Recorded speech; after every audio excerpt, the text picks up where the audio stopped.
Hello and welcome to your breakthrough hour. Shalom. Peace be unto you and to everything that you put your hands on. It is indeed a joy to meet you through this broadcast. And the amazing thing about this moment is this is a moment for your breakthrough. No matter whatever you're struggling with, God has answers for your situations through His presence and His word. And here we are. This program is all about bringing solutions from the Word of God into your life. And God's Word is replete with solutions. Whatever the solution that you need for life, it is found in God's Word. And especially the last few episodes, we've been talking about the family and how to experience God's blessing in the family, how to experience a spiritual atmosphere in the family. The blessing in the family is connected to the spiritual atmosphere in the family. And family is an important unit created by God, and it's important in the sight of God. And God loves the family and He blesses the family, whether the family is just two people or it's more. But God wants to bless your family. And if you're really seeking for an answer from God concerning something in your family, maybe it is a situation, maybe it's peace in the family, God has answers for you. So get ready to receive. Shall we go? Now, how to create a spiritual atmosphere in the family. There are people who say, when I go home, I feel a kind of pressure. Then some say that when I sleep in the night, I have bad dreams. And then there are people who say there's been sickness after sickness in the family, or there's been accident upon accident for somebody in the family. Now, all these things, without exaggeration, I want to just tell you one thing points to the creation or the need to create a spiritual, a godly atmosphere at home. And that's the importance. And that's what we're trying to do. And as we're seeing in the Word of God, I've been teaching on how you can actually create an atmosphere in the family at home that can actually evict all this evil, which is sickness, which is financial distress, which may be, those bad dreams that come at night, or those things that should not happen that happen. Everything can be changed. And that's what we've been seeing of how prayer has a role in that.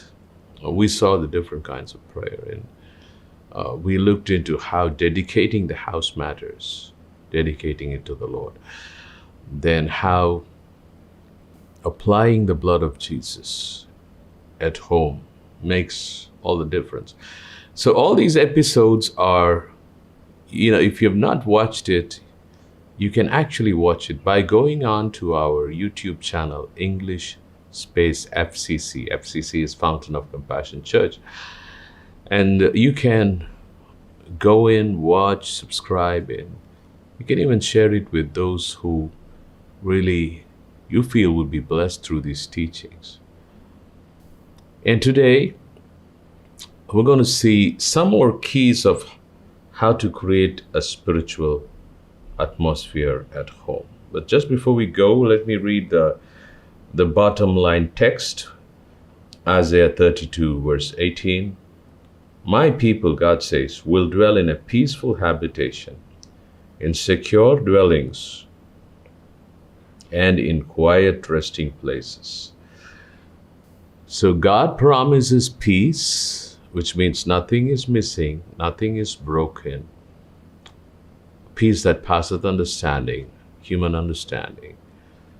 And then there is security, where the family is a place where there is acceptance, there is reconciliation, there is healing. And then there is the rest that God is in control, the rest that, there's kindness at home. There is kindness at home. There is sweetness at home. Now, how to literally have this experience? God wants you to experience that. Psalm 118, verse 15, talks about how to create an atmosphere of God in the family. Let me read Psalm 118, verse 15. The voice of rejoicing and salvation is in the tents of the righteous. The right hand of the Lord does valiantly. Now, here the psalmist talks about the tents of the righteous actually being filled with rejoicing, the voice of rejoicing and salvation. What does it mean, the voice of rejoicing and salvation? He doesn't only mention rejoicing, which can mean any kind of happiness that comes through a party, celebrating a festival, celebrating a birthday or this or that, even worldly celebrations. No, it says the voice of rejoicing and salvation. So it's obviously the house being filled by the sound of thanksgiving, the sound of praise, the sound of worship. So that's good and that's important. And where we need to find ways out, whether it's through television, speakers, or through whatever kind of gadget.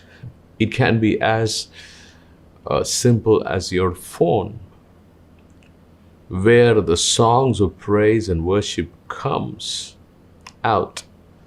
Obviously, it begins from your heart. The psalmist says in the same psalm, let me read from verse 13 through 14. You pushed me violently that I might fall, but the Lord helped me. And that's a testimony. The enemy tried to push the psalmist that he could fall, but God came through. And that can be the testimony of so many of us. I can tell that. Many a time when the enemy tried to push me down that I might fall, but the Lord has helped me, and He has lifted me. He's put my foot on the rock. I'm planted on Jesus, on Christ.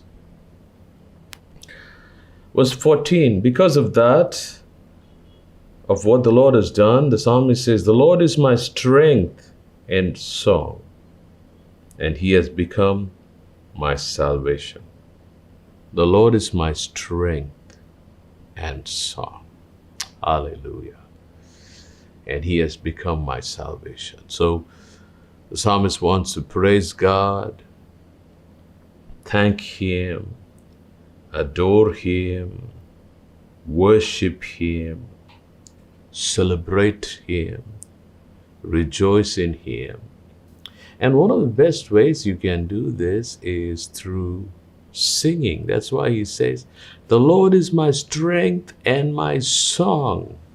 I'm going to sing praises to God. You can sing like, "I sing praises to your name. Oh God, praises to your name. Oh Lord, for your name is great and greatly to be praised." Hallelujah. And you know what? As you sing, as I sing, I'm just adoring the Lord, for He is great and He has done great things. Now, they're a beautiful song. And I love one of the things I love, and God taught me to do when I got filled with the Holy Spirit way back when I was only 15 years old, was to worship Jesus. Hallelujah. And worshiping is a beautiful, beautiful thing. And you can worship Him for who He is and for what He has done. Like, there are songs like, "He has done great things. He has done great things. You have done great things, and I will bless your holy name. Bless the Lord, O my soul, and all that is within me. Bless His holy name." Hallelujah. And you feel the presence of God, and I feel the presence of God. It's so beautiful to worship Him. The Lord is my strength and my song. He has become my salvation. Now, so when you walk around in your house, keep singing, keep worshiping. Even during your times of prayer, set apart a time to worship, sing. It's not much about how beautiful our voice is. I may not have an awesome voice, but I can still sing, and God's not going to check my pitch, my tempo. God's not going to check the hoarseness of my voice or the sweetness. No. It's about your heart singing, and He wants to hear that. And you know what? He is enthroned in the praises of His children. Psalm 22, verse 3. Hallelujah. That's amazing, right? All right, let's keep reading. Psalm 118, verse 21. "I will praise you, for you have answered me and have become my salvation." So that's one of the reasons that he is singing, because God has answered him and has become his salvation. He has become his answer. He has become his breakthrough. And when you praise, you are a praiser, when you are a worshiper, when you are thanking God, you're filled with joy, because God fills your heart with joy. Same Psalm, verse 24. "This is the day." Okay, let me read from verse 23. "This was the Lord's doing, and it is marvelous in our eyes. This is the day the Lord has made. We will rejoice and be glad in it." Now, if you really look at why he is glad, he gives you the reason in verse 22. "The stone which the builders rejected has become the chief cornerstone." And that means there were times when people who could have helped you, who should have helped you, they let you down. But God came through. God made his way through. God intervened. God used his own angels. God, oh, this is amazing. Probably you asked some people to help you, and they didn't, or they couldn't, whatever be it. But and you were kind of waiting and there was no answer. But then God had his own way, chose his own people, sent his own angels your way, and he helped you. And that situation is what the psalmist says, this is the Lord's doing. Because when those who should have helped rejected, but God still made a way for me that I received the position of a cornerstone, meaning I received what I was appointed by God. No man can stop what God has appointed for you. Come on, get excited. And that's when he says, this is the Lord's doing. It's marvelous in our eyes. So you say that this happened because it's not me who did it. Nobody did it. But God did it for me. It is God who came through. It is God who sent his angel. It is God who brought me help. And it's marvelous. Every time you recognize the work of God, it just marvels you. You are super excited. And right at your home, maybe going through challenges, doesn't matter, but you're praising God, you're worshiping God, you're thanking him, and he puts a joy in your heart. He puts a peace in your heart. He puts that gladness in your heart, and you begin to sing and praise and worship. And you know what? You're creating an atmosphere of God at your home. Not only at your home. If you're going to your work and you're walking to your work, you are actually the moving temple of God, the moving house of God as you worship him. God's presence is like, somebody wears a nice perfume, walks past you, you smell it, and you say, because the air has caught that perfume in, and you say, this is awesome. That's how people would feel when you walk past, when you come into that office, even when you meet those people, strangers, those meetings, they would say, after all that official work is done, you find favor and people come up to you and say, there's something different about you. We see something different, a different aroma. Praise God. And that is the atmosphere. You can worship him on the way, on your matatu, the vehicle that you go, no matter how cramped it is, or the bus, or the car, getting stuck in the traffic, just worship him. Oh, God creates an atmosphere. And you do that at your house. And, instead of listening to those long television news and seeing those documentaries for hours, I tell you, what good does that do to you? Rather, you take the time and you play worship music. Even the time that you are not worshiping, you play worship music and you sing and you praise him.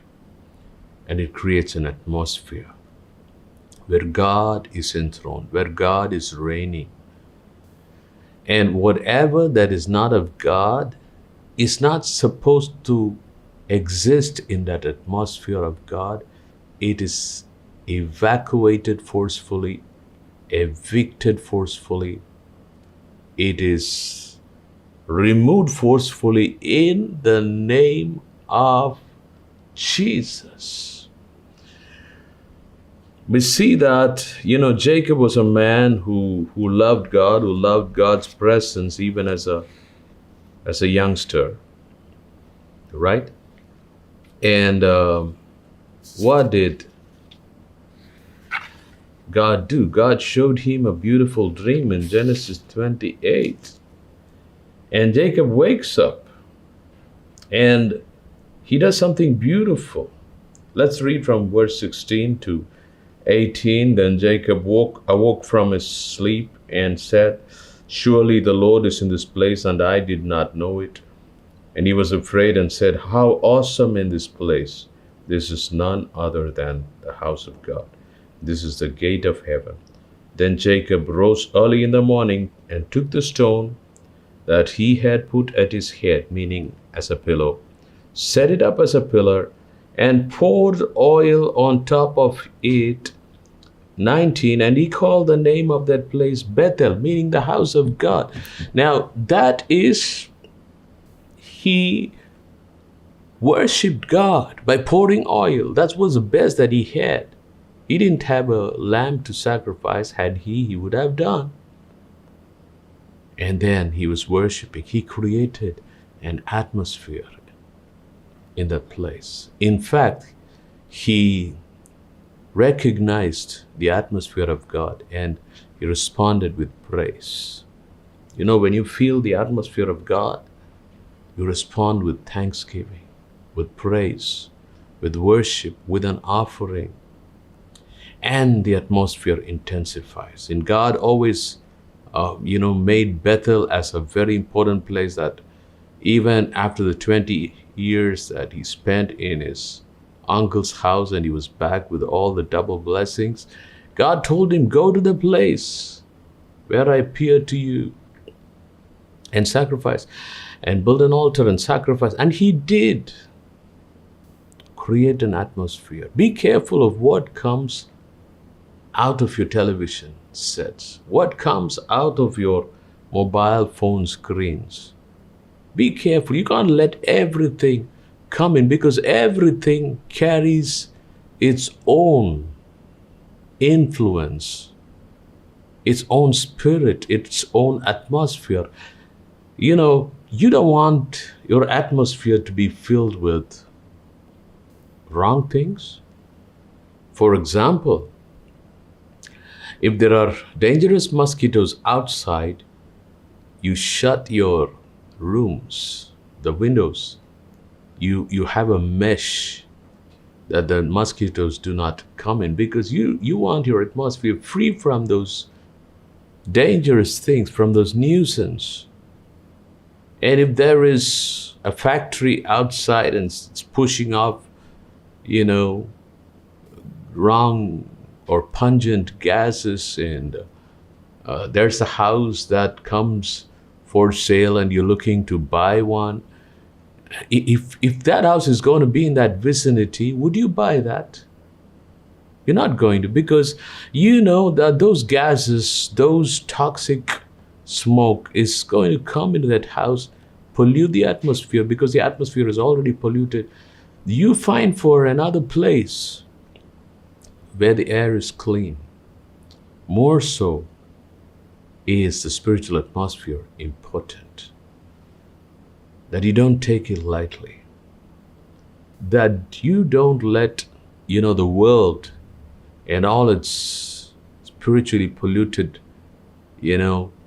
things come into your house.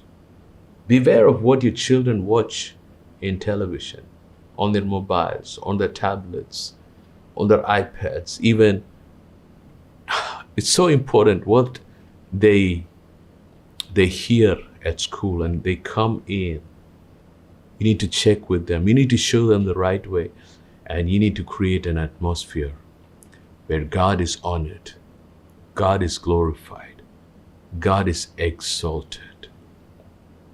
When you do that, that brings glory to God. That brings an atmosphere where God can actually communicate with you. God can show you awesome things. God can reveal you things. Hannah brought forth Samuel miraculously by the blessings of God. And Samuel was brought to the house of God as young as a child. And Hannah dedicates him to God. And there's a beautiful scripture, 1 Samuel. I'm going to read a few verses. Chapter 2. Let's read verse 18. But Samuel ministered before the Lord even as a child, wearing a linen ephod, meaning Samuel worshipped God, right? even as a child. Verse 26, and this child Samuel grew in stature and in favor both with the Lord and men. So as he worshipped God, he created an atmosphere of worship. He grew in an atmosphere of worship. And he grew in favor with God and with men.